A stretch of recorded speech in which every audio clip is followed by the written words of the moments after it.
Ina Podcast vous propose La légende des chevaliers de la table ronde, autrement intitulé Le grand livre des aventures de Bretagne, une fiction de 33 épisodes de Romain Weingarten, réalisé par Georges Godebert.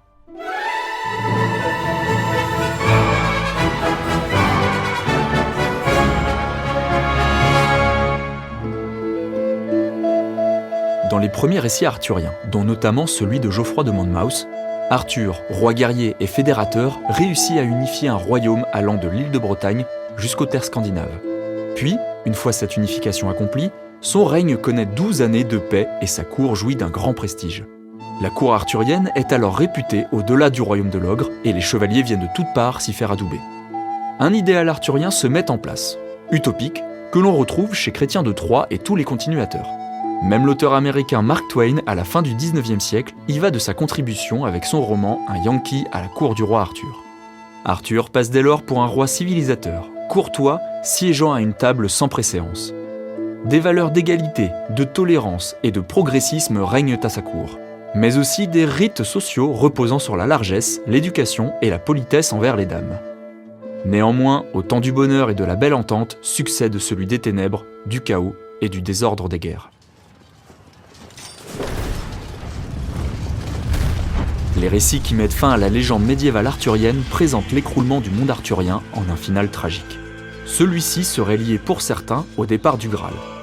En effet, la quête du Graal constituait la cohésion des chevaliers dans un objectif commun et donnait sens à leur vie. Le départ du Graal plonge par conséquent le monde arthurien dans un désordre complet. Après avoir goûté aux révélations du Graal, les chevaliers de la table ronde, prisonniers du monde matériel, ne peuvent renoncer aux passions terrestres pour se consacrer comme Galahad à la perfection spirituelle. Ils sont dès lors condamnés à sombrer dans les ténèbres. Merlin, en bon prophète, avait d'ailleurs annoncé à plusieurs reprises cette fin apocalyptique. Mais retournons auprès de Gauvin et des amants en fuite.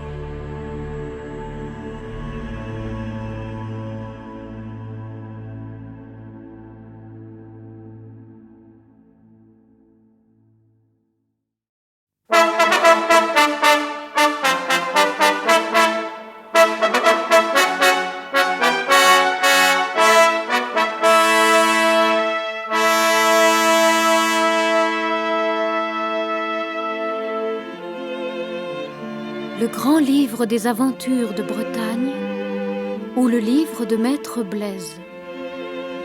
Série d'émissions de Romain Weingarten, d'après la légende des chevaliers de la table ronde.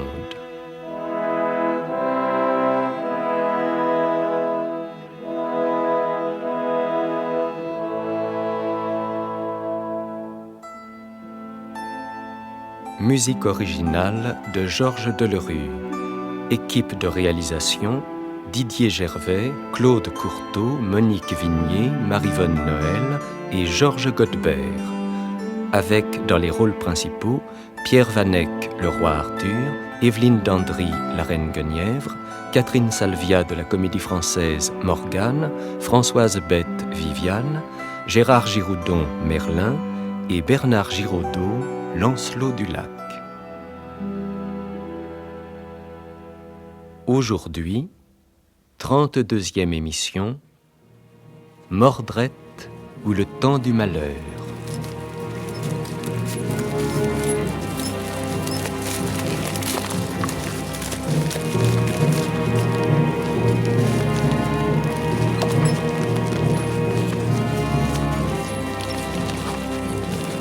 Gauvin partit sur le champ à la poursuite des fugitifs. Dès le matin, le roi fit publier l'ordre de les arrêter. On ne les trouva pas. Si quelqu'un les avait vus, il ne l'aurait pas dit. Personne dans tout le royaume n'aurait osé porter la main ni sur la reine, ni sur Lancelot, en sorte qu'ils purent sans encombre gagner la petite Bretagne, où ils trouvèrent refuge au château de Lionel. La nouvelle en parvint à la cour. Le roi, au fond de lui-même, aurait bien renoncé à sa vengeance, car il éprouvait plus de tristesse que de ressentiment. Mais Gauvin ne pardonnait pas la mort de ses frères. Arthur, qu'attends-tu? Si tu ne fais pas justice, tu n'es plus le roi. Au crime de Lancelot et de la reine s'ajoute maintenant la trahison de Lionel, qui te doit hommage. Déjà même au pays de l'ogre, on n'obéit plus au roi, mais à Lancelot. puisqu'ils ont pu s'enfuir impunément. Gauvin, voici peu de temps, si quelqu'un avait levé la voix contre la reine et Lancelot, qu'aurais-tu dit? Et toi, Kay? L'offense n'est que plus grande. Arthur, s'il te plaît d'être la risée de tes barons à ta guise, dis-le, je te rends mon épée. Je me vengerai seul. Justice sera faite. Et la reine brûlée en place publique. Je croyais finir mes jours dans la paix. La terre, trop longtemps en repos, réclame à nouveau le sang des hommes. Les temps de la haine et du malheur sont revenus. Qu'on lève des troupes. Nous passerons en Petite-Bretagne. Et si Lionel veut la guerre, il l'aura!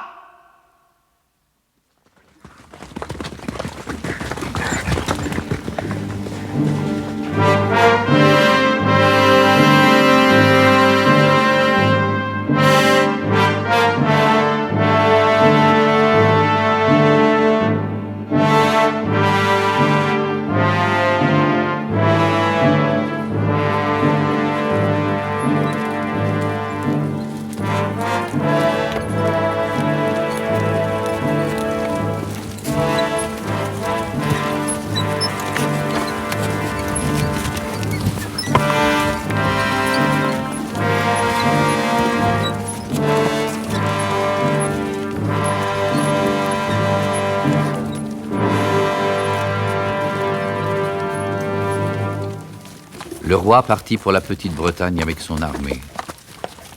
Il laissa le royaume embailli à son fils Mordred, et sachez que ce fut la plus grande folie qu'il eût faite de sa vie. À son départ, le peuple de Camaalot, qui toujours faisait fête au roi lors de ses expéditions, pleurait sur son passage.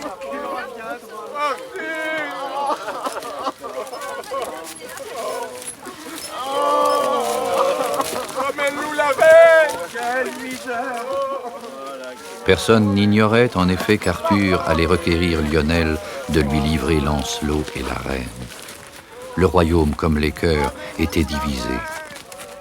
Et quelle que fût l'issue de cette affaire, on n'en attendait que du malheur. De son côté, au pays de Gann, Lionel avait profité de l'hiver pour garnir ses châteaux d'armes et de vivres. Lancelot et la reine vivaient à nouveau comme mari et femme, comme au temps où ils étaient chez Galeot, aux îles lointaines. Et Lancelot fit visiter à la reine le pays de son enfance. Il l'amena un jour au bord du lac de Diane, dans la forêt de Brocéliande. Guenièvre, voyez ce lac. C'est là que j'ai passé mon enfance, en compagnie de Viviane. À la place de ce lac, il y avait une riante vallée, où s'élevait le manoir de Madame. Parmi les bosquets de lauriers, d'orangers, d'arbres toujours verts, il y régnait un printemps éternel. Au pays où je suis née, il en était de même. Ni vous ni moi, peut-être, nous n'aurions dû quitter l'autre pays. Sans doute auriez-vous été plus heureux si vous ne m'aviez pas connu. Oh, dame, je n'ai vécu que par vous. Je ne le regrette pas. Mais vous? Vous êtes mon bonheur.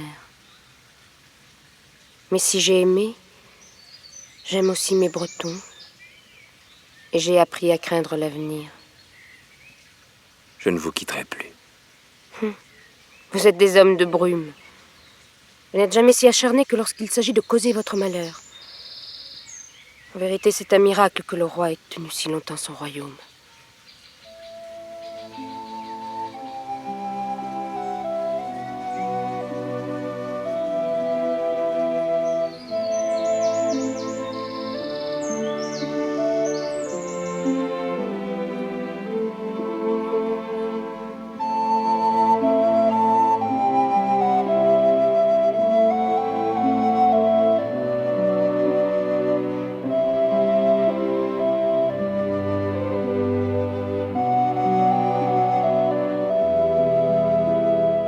Ainsi parlait la reine.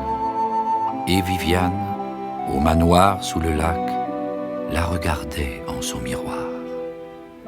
Elle écoutait ses paroles et ne pouvait empêcher ses larmes de couler.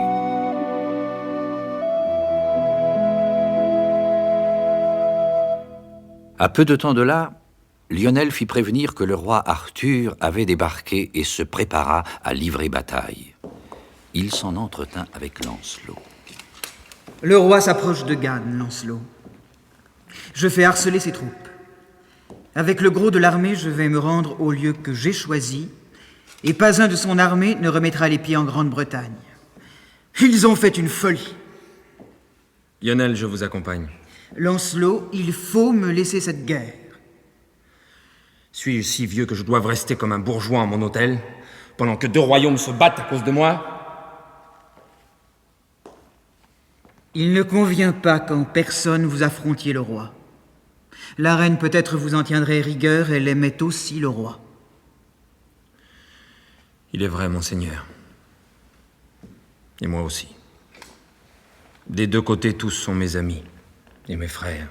Votre générosité, Lancelot, est la cause de vos douleurs. Vous n'auriez pas dû, jadis, rendre la reine au roi, qui lui avait tant méfait. Aujourd'hui, il veut la faire juger et brûler. Vous et la reine avez une étrange façon d'aimer. Et je crains qu'il n'en advienne un nouveau malheur si je vous laisse faire. Ne vous mêlez pas de cette guerre.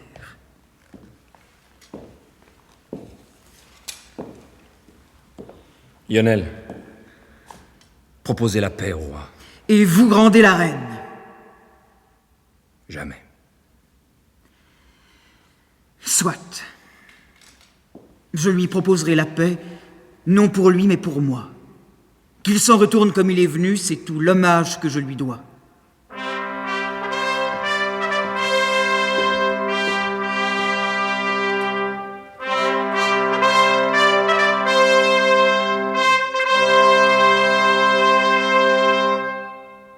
Au pays de l'Ogre, Mordred, le fils d'Arthur, pour s'attacher la faveur des seigneurs, leur avait distribué de l'or, des terres et des châteaux. En toutes choses, il suivait les conseils de Morgane, qu'il avait fait venir à la cour malgré l'interdit d'Arthur.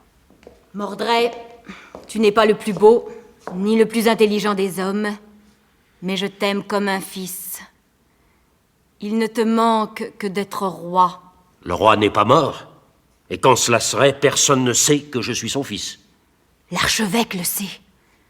Le roi a laissé des ordres te concernant s'il ne revenait pas.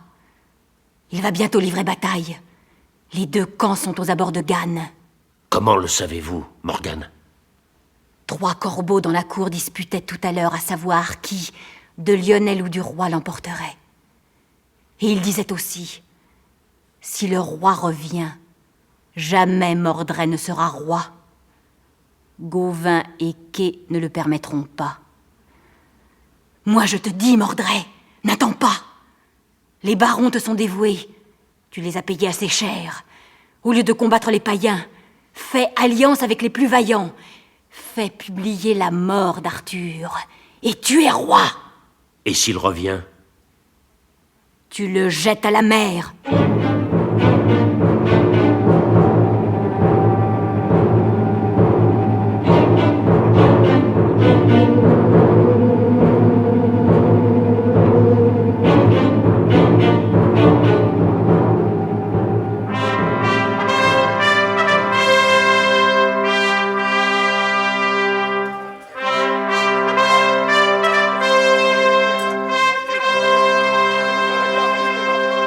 Aux abords de Gannes, les camps d'Arthur et de Lionel prirent position l'un en face de l'autre. Le roi en personne vint trouver Lionel. Lionel, vous retenez ici contre notre droit souverain 2 traîtres, 2 criminels. Je vous requiers de les livrer en sorte que notre justice puisse s'exercer. Si vous le faites, nous serons quittes. Nous ne sommes pas en guerre contre vous, et cette affaire n'est pas votre querelle. Sire, je ne sais en effet ce que je vous ai fait pour que vous veniez en armes sur mes terres, en mortel ennemi. Pour nous, nous vous offrons bonne et loyale paix. pourvu que vous renonciez au combat et vous en retourniez en Bretagne bleue. Mais pour ce qui est de la reine et de Lancelot, sachez-le, vous ne les aurez pas. Lionel, vous le prenez de trop. Sire, nous avons relevé la couronne des rois Ban et Bor, et c'est en roi que nous vous parlons. Vous ne parleriez pas ainsi, Lionel, si je n'avais fait justice du roi Claudas qui avait envahi vos terres. Vous ne seriez pas ici si monseigneur Lancelot vous avait nui autant qu'il vous a secouru. Le jour où il procura l'hommage du roi Gallo. Ce que Lancelot fit jadis pour nous, il nous l'a fait payer trop cher. Il n'aura pas ma paix. Et pour vous, Lionel, vous me devez hommage. Je vous dois hommage pour la paix, non pour la guerre. Est-ce votre dernier mot? Ce l'est. Que le sang retombe sur vous, Lionel. Mais auprès des deux rois, la reine, Arthur. prévenue, s'avança. Je ne désire pas que tant de bons chevaliers qui sont du même sang trouvent la mort à cause de moi. Mais sachez-le, je ne viens pas ici comme un objet qu'on négocie entre deux marchands. Je ne t'appartiens plus. Par ta condamnation, tu m'as délié à tout jamais. Toi, Arthur, qui n'as jamais vu le feu que pour t'y chauffer les bottes, tu veux m'y faire jeter. Faut-il que tu sois assuré de n'y tomber jamais, ni dans ce monde, ni dans l'autre, pour qu'une telle sentence puisse franchir tes lèvres? Toutefois, si j'avais votre parole, que je n'aurais rien à craindre de vous, je me remettrais entre vos mains. Dame, quelle folie! Alors le roi, qui n'avait pas tant de haine que d'amour, ne put retenir l'élan de son cœur. Vous avez ma parole. Mais Arthur... Également, tu m'accorderas un don que tu me fis jadis et qui ne fut jamais réclamé. Quel? Tu le sauras tout à l'heure. Vous l'avez. Arthur! Je ne ramasserai pas ta couronne! Fais ce que tu veux, mais Lancelot n'aura pas ma paix!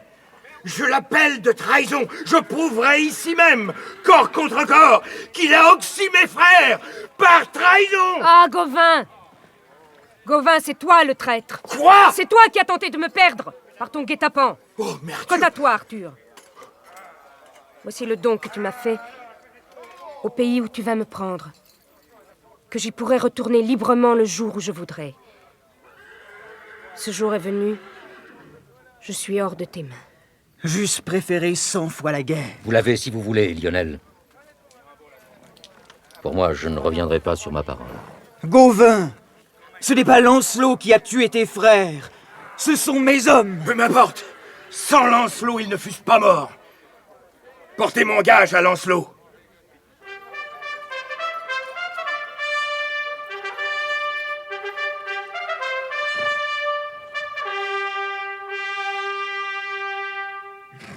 La reine et Lionel s'en vont à la tente de Lancelot et lui content l'entrevue.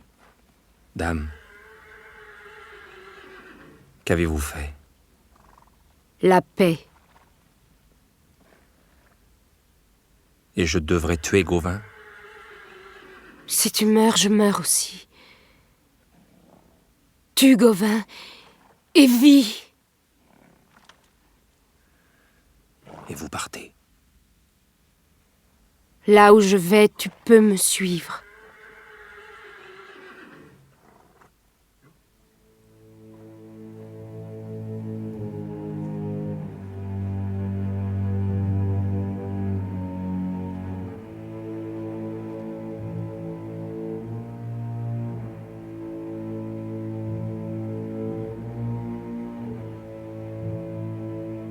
Le combat est décidé.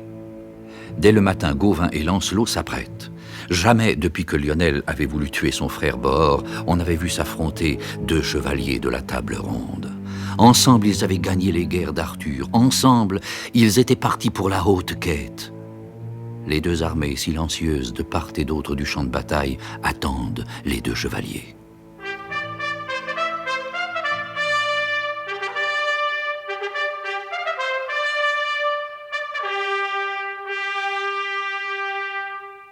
Voici le premier, Monseigneur Gauvin.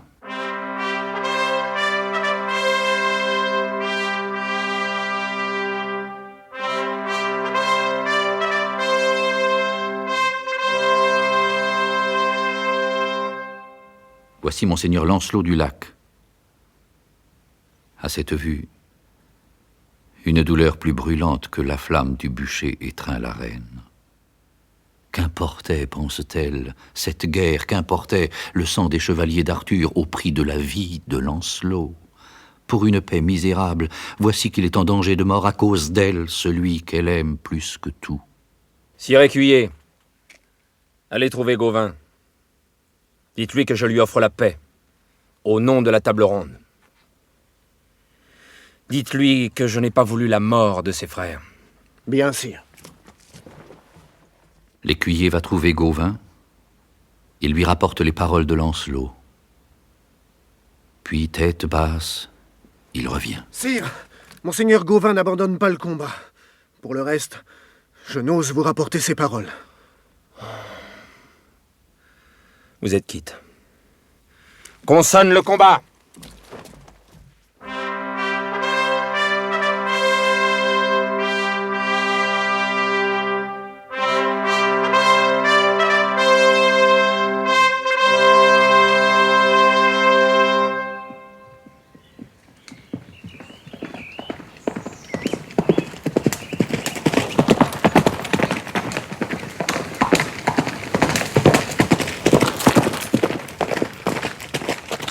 Alors s'engage le douloureux combat dont ne se relèvera point le royaume de l'ogre. D'abord, il est indécis.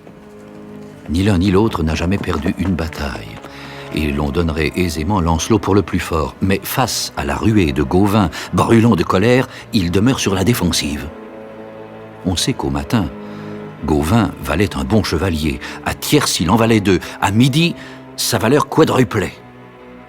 Lancelot en valait 4 à tout moment. Mais il semblait qu'il mesurât sa force à celle de Gauvin. À tierce, les 2 combattants sont désarçonnés. Gauvin recule et s'appuie sur son épée pour prendre quelque repos. Lancelot fait de même. Lionel, j'ai peur pour Lancelot. C'est la première fois qu'on le voit se reposer pendant une bataille. Reine, c'est pour l'amour de Gauvin.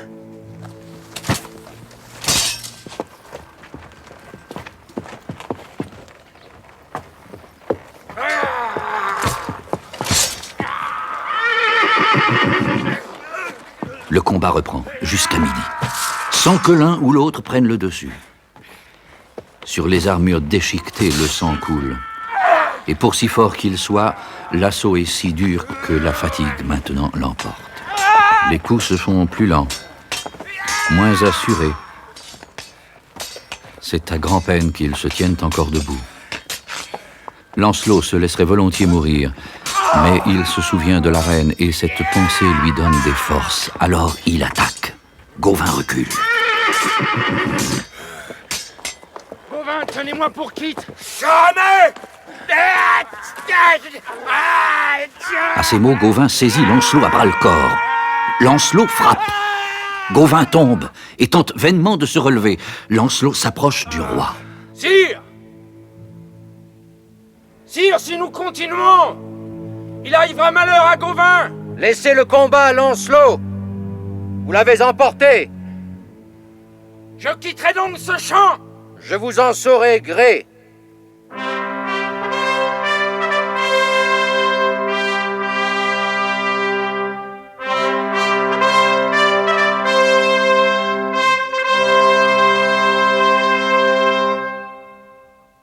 Lancelot quitte le champ. Vers l'arène, il s'en retourne, tandis qu'on emporte Gauvin sous la tente du roi. Sire! Sire! Qui es-tu? Je viens de Camalot. C'est Maître Blaise qui m'envoie. Oh, sire. Allons, parle. Je n'ose. Parle. Sire, Je ne peux être plus triste que je ne le suis déjà. vous êtes trahi. Mordred a publié votre mort et s'est proclamé roi. Enfer! Tu mens! Hélas, Seigneur, c'est toute la vérité. Nous repartons sur le champ. C'est le temps du malheur.